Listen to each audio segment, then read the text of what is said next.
Fridge দিতে যাই এই পায়া খুঁজে পাইছি। তাই প্রথমে তো চিনতেই পারি নাই যে এই আসলে কি, হেইয়ার পর তো দেখি যে ও এত মোর পোয়া রাখি কেটে সালাম, সেই খাসির পাউকাটা থুইতে সালাম।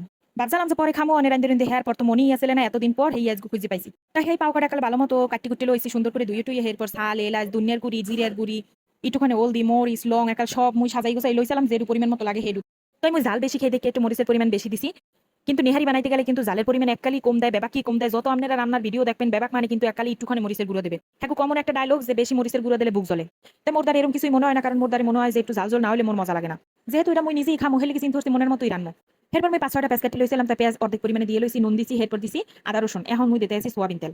তো সোয়াবিন তেলও বেশি দেওয়ার দরকার নাই, কারণ এই পায়ের মধ্যে দিয়ে এক সের তেল বাইরে দিবে। এখন এর ভালো মতো এককালে কসলাই কসলাই এককালে অত্যাচার করছে এই কয়টার উপরে আডিগুটির উপরে একাল মনে হয় যে বেশি পরিমাণে অত্যাচার করে হেলাইছি, একাল হেইরম ডলে ডলে মাখছি। এরপর তো একটা চুলের উপরে বয় দিলাম একাল সুন্দর করে। আজ গুমই এইটা দিছি প্রেশার কুকারের মধ্যে। মোদার মনে হচ্ছে যে প্রেশার কুকারের মধ্যে দিলে অল্প সময়ের মধ্যে এরা হয়ে যাইবে। আপনি কথা যদি সময় থাকে হেলে একটা বড় পাইলের মধ্যে পানি দিয়ে একাল হাঙ্গুদিন বয় থুইবেন, চুলো একাল ডিম করে থুইবেন, হাঙ্গুদিন বয় থুইবেন, আস্তে আস্তে হইবে। তো মোর আবার এত সহ্য মজা নাই, হেলে গিয়ে মুই তরকারি চিন্তা করছি যে প্রেশার কুকারের মধ্যে তরকারি বয়। তাই মুই প্রেশার কুকারের ঢাকনাটা এখনো দিই নাই, প্রথমে মুই একটু কষাই লইতেছি ভালো মতো। প্রেশার কুকারের যে কোনো রান্ধনের ক্ষেত্রে মুই একাল শুরুতে কষাই লই, এরপর মুই রাখি দিই আগে না। তো এদের ক্ষেত্রে ব্যতিক্রম নয়, একালে প্রথমেই মুই সুন্দর করে কষাই লইতেছি। কষানের ঠেলায় কি সুন্দর ঘেরান ছড়তে আছে, এতদিন আগের জিনিস হ্যাঁ যে এত ভালো হইবে হ্যাঁ কোনোদিনও কল্পনা করি নাই। মুই শুনছি যে নেহারি খাইতে হয় একাল তকনক একাল তাজা তাজা খাইতে হয়।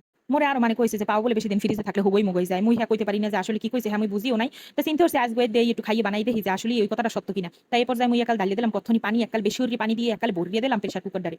এখন এটার একটু লাড়াচাড়া দিতে আছে একাল ভালো পায়, যাতে ওই আশেপাশে যা লাগিয়ে লেগে আসলে একাল সব সুন্দর করে লাগিয়ে সারি উড়িয়ে দিছি।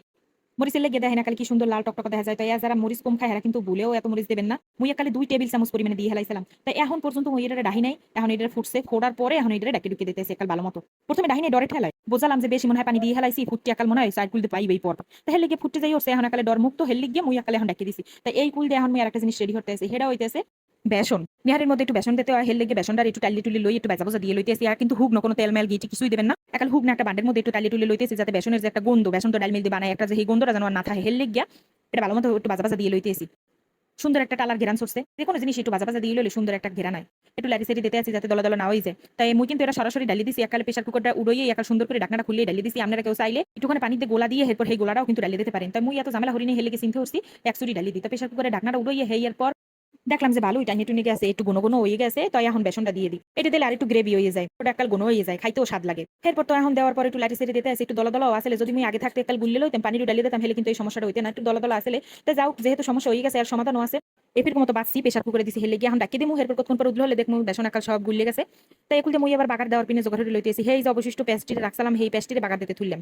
এখন এই পেস্টের মধ্যে কতখানি তেল আবার ডালি দিছি। তেল কিন্তু শুরুতে একটু দিয়ে লইছিলাম, যেকালে মাকি ঝুঁকি বয়সে হেই গেলে আবার বাগারের পিনেও কিন্তু রাখি দিয়েছিলাম মাতে কতখানি তেল। একসাথে যদি সব দেন হলে বাগার দিমু কি দিয়ে আবার বেশি তেল দিলেও কিন্তু কোনো স্বাদ লাগবে না। এখন আস্তে ধীরে এটারে বাগার দিতে আসি।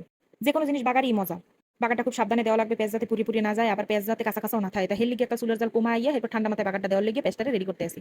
পেঁয়াজটা প্রায় ভাজা হয়ে গেছে, কিন্তু এখনো দুই একটা কাঁচা কাঁচা রয়েছে। তাই হেলে গিয়া চাইলে চুলুক বন্ধ করে এরপর তেলের মধ্যে লাড়া দিতে পারতাম, কিন্তু মুই আর হ্যাঁ কিছু করি না। মুই একসাথে চুলের উপরে রাখি এরপর লাড়া দিতে আসি। তো মোদার মনে হয়েছে এখন যদি আর কতক্ষণ রাখি হেলে কিন্তু পুরি যাইবে। তা মুই এখন বাগার দিতে আসি, হেলে গিয়ে ডালিয়ে দিলাম হেই নিহারির মধ্যে।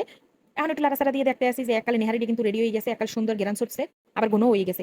আবার অতিরিক্ত ঘন হইলেও মজা লাগে না। কয়েকটা বলকুটানের পিনে এখন চুলের উপরে হালাই থুইছি, এখন কি সুন্দর কয়েকটা বলকুটি গেছে, এখন আমি নামাই খেলাম। সবসময় সবকিছু মুই একাল পরোটা দিয়ে খাইতে আজকে হলে কি চিন্তা করছি আর চুলের দ্বারা থাকবো না, আর কিছু বানাবো গুনো না, বাইরে দেখন তন্দুরি রুটি আনিয়ে হেঁটে খাওয়া শুরু করে দিব। তাই আজকে আর কোনো রকমের কথা বাড়াবো না আর পেশাল পুটবো না। আজকে মতো টাটা, আল্লাহ হাফেজ।